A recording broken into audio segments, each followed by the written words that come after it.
பிறந்த நாள் விழாவை நேதாஜி வழியில் வந்த நேதாஜி கொள்கைகளை கடைபிடிக்கின்ற வாழும் நேதாஜியாக தமிழகத்திலே தென் மாவட்டங்களில் வாழ்ந்து கொண்டிருக்கின்ற என் ஆறுயிர் சகோதரன் நேதாஜி சுபாஷ் சேனையின் நிறுவன தலைவர் ஆறு பங்கு நாட்டு மக்கள் நல சங்கத்தினுடைய சட்ட ஆலோசகர் பிற்படுத்தப்பட்ட மக்களின் பாதுகாவலன் அண்ணன் மகராஜன் அவர்களுடைய தலைமையில் இங்கே நடைபெற்றுக் கொண்டிருக்கின்ற இந்த விழாவுக்கு வருகை தந்துள்ள நேதாஜி சுபாஷ் சேனனுடைய மாநில செயலாளர் சுமத் தேவர் அவர்களே, மதுரையிலிருந்து வருகை தந்துள்ள புலிகள் அமைப்பினுடைய நிறுவன தலைவர் கார்த்திக் அவர்களே, சகோதரா என்று பாசத்தோடு அழைக்கக்கூடிய நேதாஜி சுபாஷ் சேனையின் தூத்துக்குடி மாவட்டத்தினுடைய சட்ட நாயகனாக வலம் வந்து கொண்டிருக்கின்ற என் அருமை சகோதரர் சின்னத்தம்பி அவர்களே, சிவன் பாண்டியன் அவர்களே, பாலா அவர்களே, வழக்கறிஞர் கார்த்திக் அவர்களே, வழக்கறிஞர் கணேசன் அவர்களே, இந்த விழாவை சீரோடும் சிறப்போடும் நேதாஜிக்கு எப்படி ஒரு பசும்பொன் முத்துராமலிங்க தேவர் இந்த தமிழகத்தை தட்டி எழுப்பி கொடுத்து கொண்டு இருந்தாரோ அதே போன்று நெல்லை மாவட்டத்திலே வள்ளியூரிலே வலம் வந்து கொண்டிருக்கின்ற என் அருமை சகோதரன் சுகுணா கணேசன் அவர்களே, அவர்களோடு பணியாற்றுகின்ற அத்தனை நல் உள்ளங்களுக்கும் நன்றி கூறி ஒரு சில கருத்துக்களை கூறி விடைபெறலாம் என்று நினைக்கின்றேன். நேதாஜியுடைய பிறந்த நாள் இங்கே கொண்டாடுவதற்கு முழு தகுதி பிடித்த ஊர் என்று சொன்னால் அது வள்ளியூர் என்பது எனக்கு நன்றாக தெரியும். எதற்காக சொல்கிறேன் என்று சொன்னால், இந்த வள்ளியூரிலே இந்த பகுதியிலே நான் இங்கே வாழ்ந்து கொண்டிருந்த கணபதி தேவர் என்பவரோடு நான் ஒரு 15-20 வயசுக்கு இருக்குகின்ற பொழுது அகில இந்திய ஃபார்வர்ட் பேக்கினுடைய அவர் தள்ளாத வயதிலும் எங்களோடு களப்பணியாற்ற வருவார்கள்.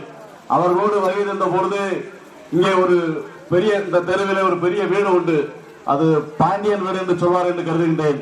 அவர்கள் வீட்டுக்கு பசுமன் முத்துராமலிங்க தேவர் அவர்கள் வடக்கன்குளம் விநாயகர் சிலை கும்பாபிஷேக விழாக்கு செல்லும் பொழுது அவர் இங்கு வந்து ஓய்வு எடுத்து இங்கே தங்கியதாக வரலாறு உண்டு.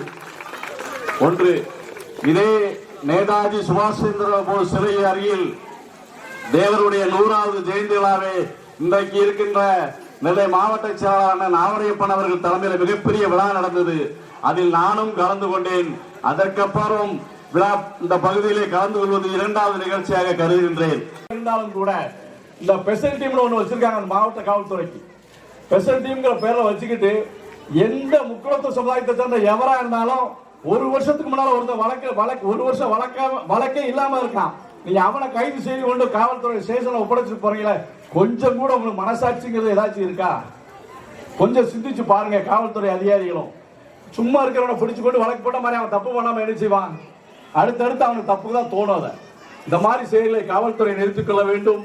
நான் தமிழக அரசுக்கும் காவல்துறைக்கும் மீண்டும் கோரிக்கை வைக்கின்றேன். செந்திலை மாதிரி நாதாரிகளை நீங்கள் பேச விட்டு பசுமன் முத்துராமலிங்க தேவர் அவர்களையும் நேதாஜி சுபாஷ் சந்திர போஸ் அவர்களையும் பேச விட்டு தேசிய தலைவர்களை எந்த சமுதாயத்தில் வளர்ந்த தலைவராக இருந்தாலும் சரி அவர்களை பேச விட்டு வேடிக்கை பார்ப்பீர்கள் என்று சொன்னால் நீங்கள் இன்னைக்கு யாரை முன்னுதாரணமாக எடுத்து பெரியார் தான் இந்த நாட்டை உருவாக்கினார் என்று சொல்லி கட்டமைப்பு இருந்த அதை உடைப்பதற்கு அருமை சகோதரன் சீமானுக்கு நாங்கள் நன்றி சொல்ல கடமைப்பட்டுக் கொண்டிருக்கின்றோம். இன்றைக்கு அவருடைய வார்த்தைகளுக்கு உங்களால் பதில் சொல்ல முடியவில்லை அல்லவா? இன்னைக்கு சீமானுடைய வார்த்தைகளுக்கு இந்த அரசு அவரை கைது செய்ய முடியவில்லை அல்லவா? நாளை இன்றைக்கு பெரியாராக இருக்கும், நாளை அண்ணாவையும் பேசுவார்கள், தேவைப்பட்டால் டாக்டர் கலைஞர் அவர்களும் தரைக்குறையாக பேசுவார்கள். அன்னைக்கும் நீங்க வேடிக்கை பார்ப்பீர்களா என்றுதான் எங்களுடைய கேள்வியில் எழுகின்றது. 2 மாத காலமாக ஒரு கயவனை கைது செய்ய முடியவில்லை என்று சொன்னால் நாங்கள் எங்கே போய் முறையிடுவது? சட்டத்தின் மூலமாக மட்டும்தான் முறையிட முடியும்.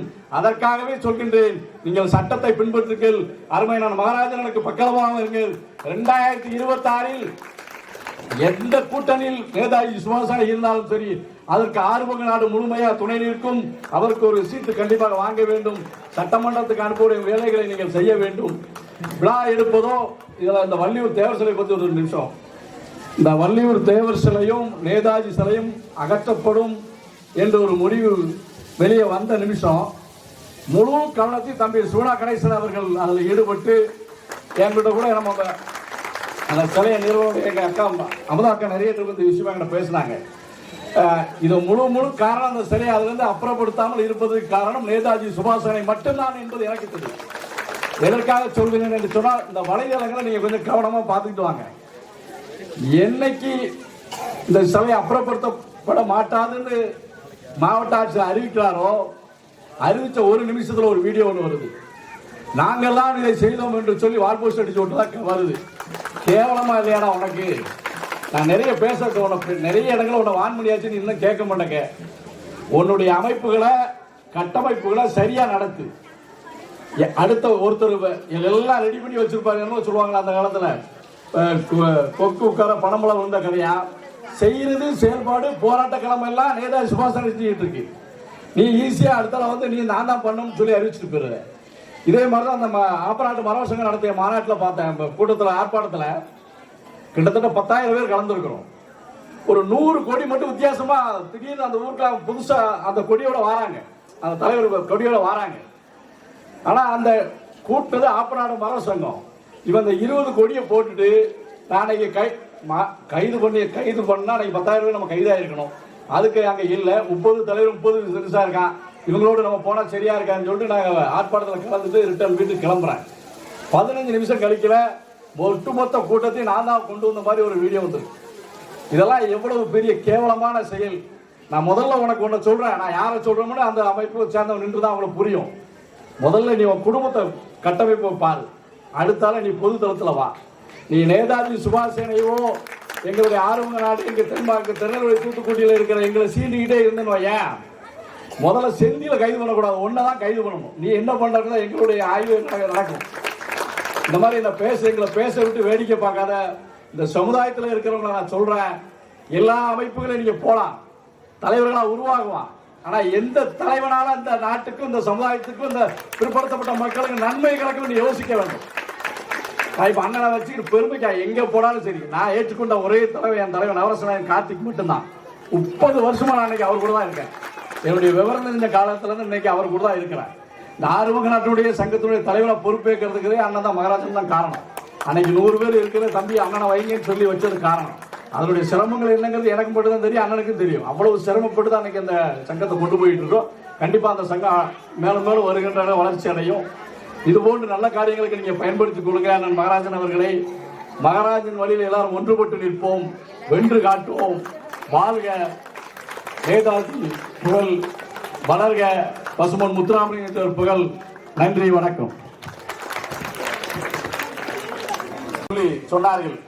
அப்பொழுது பசுமன் முத்துராமலிங்கத்தேவர் அவர்கள் தமிழகத்தில் இருந்து ஜாதி மதம் பார்க்காமல் இங்கு சுதந்திர போராட்டத்திற்கு யாரெல்லாம் தயாராக ரத்தம் சிந்துவதற்கு தன் உயிரை மாய்ப்பதற்கு தயாராக இருக்கின்றீர்களோ அவர்களெல்லாம் நான் அழைக்கிறேன். எனது சகோதரன் நேதாஜிக்கு நீங்கள் நேதாஜி படையில் சேர வேண்டும் அழைத்த பொழுது இங்க இருக்கின்றவர்கள், தென் மாவட்டங்களில் இருக்கின்றவர்கள் ஜாதி மதம் பார்க்காமல் ஆயிரக்கணக்கான பேர் சென்று இந்த ராணுவத்தை கட்டமைக்கப்பட்ட பின்புதான் இந்த நாட்டுக்கு சுதந்திரத்துக்கு வித்திட்டார்கள். அப்போது அங்கே கமாண்டோக்கள் அமைக்கப்பட்ட பொழுது ஒரு சிங்கு நேதாஜியிடம் சொல்லி இருக்கிறார், தமிழகத்தை சார்ந்தவர்கள் நான் சொல்வதை கேட்க மாட்டாங்க, நீங்க எங்களுக்கு அவர்களை அறிவுறுத்த வேண்டும் என்று சொன்னார்களாம். அப்பொழுது நேதாஜி அவர்கள் சொல்லியிருக்கின்றார்கள், நீ அன்பாக சொன்ன என்று சொன்னால் நீ என்ன சொன்னாலும் செய்வார்கள், உன்னுடைய அதிகாரத்தை நீ காட்டுவேன் என்று சொன்னான், முதலில் உன்னை வீழ்த்தி விட்டுதான் இவர்கள் சுதந்திரத்திற்கே களமாடுவார்கள் என்று நேதாஜி அவர்கள் தென் தமிழகத்தை சார்ந்தவர்களை அறிமுகப்படுத்தும் போதே அப்படித்தான் அறிமுகப்படுத்தியிருக்கிறார்கள். அப்பேற்பட்ட வழியில் வந்த நீங்கள் இன்றைக்கு ஜாதி ரீதியாகவும் மத ரீதியாகவும் இங்கே திராவிடத்தின் மூலமாக நீங்கள் பிரிந்து கிடக்கின்ற காரணத்தினால்தான் வந்தவன் போனவங்களா நம்மள பேச ஆரம்பிச்சுட்டான். நீங்க நேதாஜிய பேசிட்டோம்னால நம்மள பேசல, நேதாஜியால பேசிட்டோம்னு நினைக்கிறீங்க. ஆனால் அவன் அன்னைக்கு வித்திட்டது டிசம்பர் 1ஆம் தேதி திருநெல்வேலியை வித்திட்டது நேதாஜி அவர்களை பேசவில்லை. இந்த ராணுவத்திற்கு இங்கிருந்து சென்ற ஒட்டுமொத்த தமிழர்களையும் பேசியிருக்காங்க. நீங்க உணர வேண்டும். அவன் பசுமன் முத்துராமலிங்க தேவர் அவர்கள் நினைவாக பேசவில்லை. நீங்கள் வணங்குகின்ற ஒவ்வொரு இன்றைக்கு பசுமன் முத்துராமலிங்க தேவர் அவர்களை நீங்கள் முருக கடவுளாக பாவிக்கின்றீர்கள். நமது ஊரில் நமக்கு ஒரு கோவில் இருக்கின்றது என்று சொன்னால் அந்த கோவிலுக்கு வரி செலுத்தி வரி பிரிக்கப்பட்டு உடைவிழா நடத்துகின்றோம். அதுபோன்று முத்துராமலிங்க தேவர் அவர்களுக்கு ஒன்று என்று சொன்னால் நாமெல்லாம் ஒன்றுபட்டு நிற்க வேண்டும். நேதாஜிக்கு ஒன்று என்று சொன்னால் நாமெல்லாம் ஒன்றுபட்டு இருந்தால் மட்டும்தான் இந்த நாடு நம்மளோடு இருக்கும். இதற்காக சொல்கிறேன் என்று சொன்னால் இந்த நாட்டை கிட்டத்தட்ட சுதந்திரத்துக்கு பிறகு இந்த நாட்டை ஆளக்கூடியவர்களை நீங்கள் எண்ணி பார்க்க வேண்டும். இந்த நாட்டிற்கும் தமிழ்நாட்டிற்கும் அவர்களுக்கும் எந்த சம்பந்தமும் இருக்காது.